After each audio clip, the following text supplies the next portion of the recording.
Toxic relationships can ruin somebody financially, physically, and emotionally. So stay tuned to find out if you are in a toxic relationship and how the heck to get out of it. Here we go. If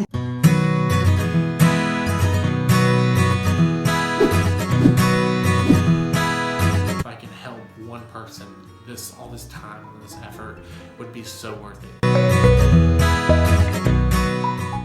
What's going on, everybody? My name is Clayton and thank you so much for joining my channel, New Patterns Guys. Today I have a special guest with me, and this is my fiance, Amy. Hey guys. And today we're talking about toxic relationships. So speaking from two people who have been in toxic relationships, we're actually going to give you red flags and warning signs that you might be in a toxic relationship. But it's important to remember that bad things happen in every relationship. There are always going to be arguments. There are always going to be negative things that you find in a person. But what matters and what makes it a toxic relationship is the consistency of how often these things happen. So I've created a list of 5 signs that you might be in a toxic relationship, and let's go ahead and jump right into it. So number 1, something that you should look out for is somebody who keeps score in a relationship.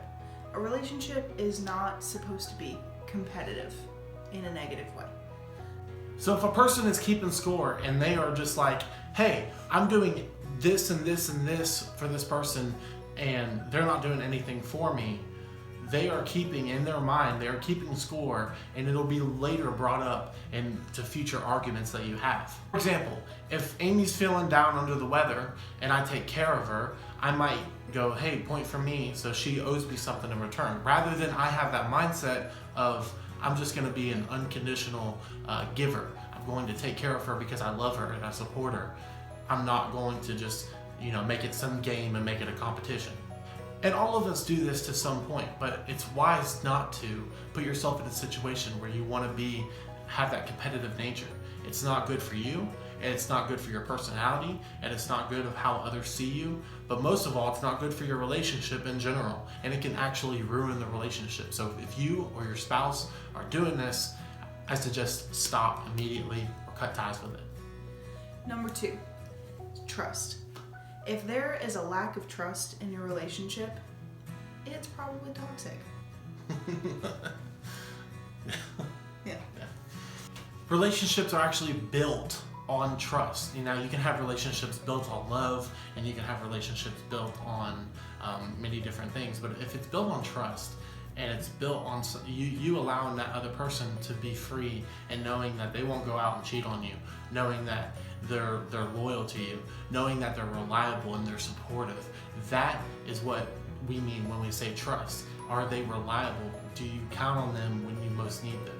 Now, this can mean either a lack of trust between both people or somebody taking advantage of the other person's trust. And that's why affairs and cheating are so destructive in a relationship, and not most of the time it ends with that person who's been cheated on splitting, because at one second you're in one place and the next second you're not. You're in a totally different place when you find out they're cheating on you. Your mind just goes in the gutter, and all the memories and all the happiness that you experience with that person, you don't even know who that person is anymore. So that trust being broken is a very, very big part, especially when you build your relationship or your marriage on trust.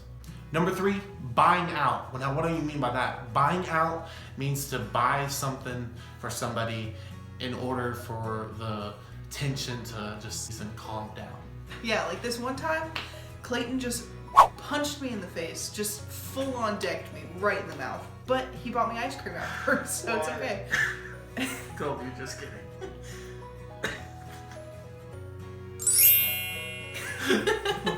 So, everyone knows the saying, you can't buy love.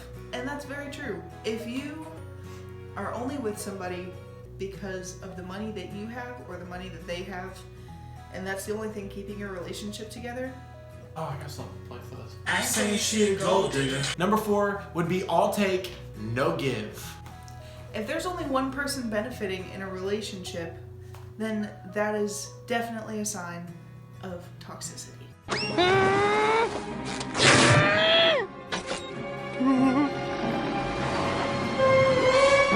I do all of the cooking and all of the cleaning, and Clay does none. I grill. That counts as cooking. And I clean. Sometimes. If somebody is just taking and taking and taking and never giving to the relationship, that could mean that it's toxic. I mean, just imagine you wouldn't give your money away every single day to a person that doesn't, give back in some way. Like, you would not go to a McDonald's and be like, hey, here's some money, and they not give you anything. It wouldn't make sense to do that. When we say giving, this can refer to emotional, physical, mental, financial, whatever it is. So if they're all take, stop giving, period. Number 5 would be to be burnt out and just receive nothing but negative emotions for that person. Now, I know that title's kind of long, but there's certain things that I mean. Of course, we have negative thoughts about somebody that we love. Of course, we are going to find things that we don't necessarily like, and we're going to find things that can irritate us from time to time.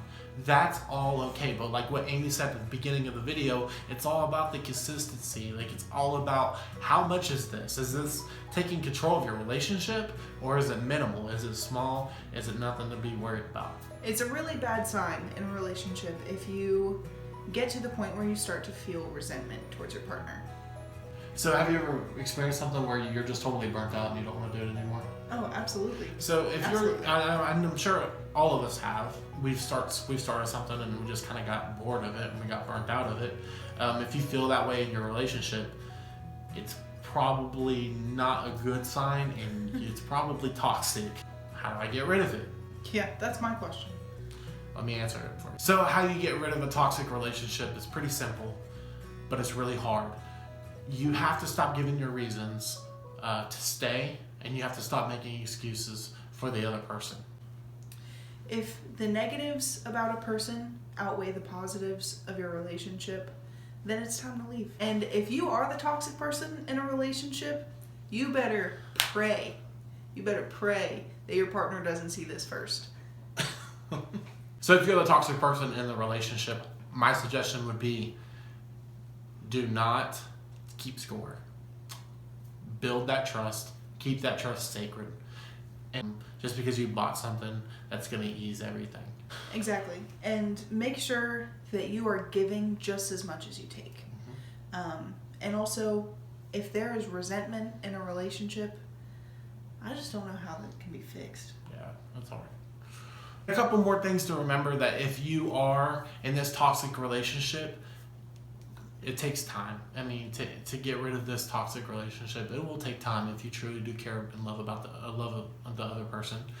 It will take time. And my main thing would just be surround yourself with positive people. Family members, friends, coworkers, whoever looks out for what's best for you. Find out who wants what's best for you, and surround yourself with that person constantly. Thank you guys so much for watching this video, guys. I hope you enjoyed the content. I hope you got something out of it. Please remember to subscribe, turn that notification bell on. You get videos posted to you every single time that I upload one. And please do me a big favor. Give it a big thumbs up. Big thumbs up. For me. Guys, once again, I'll see you back here next time. God bless.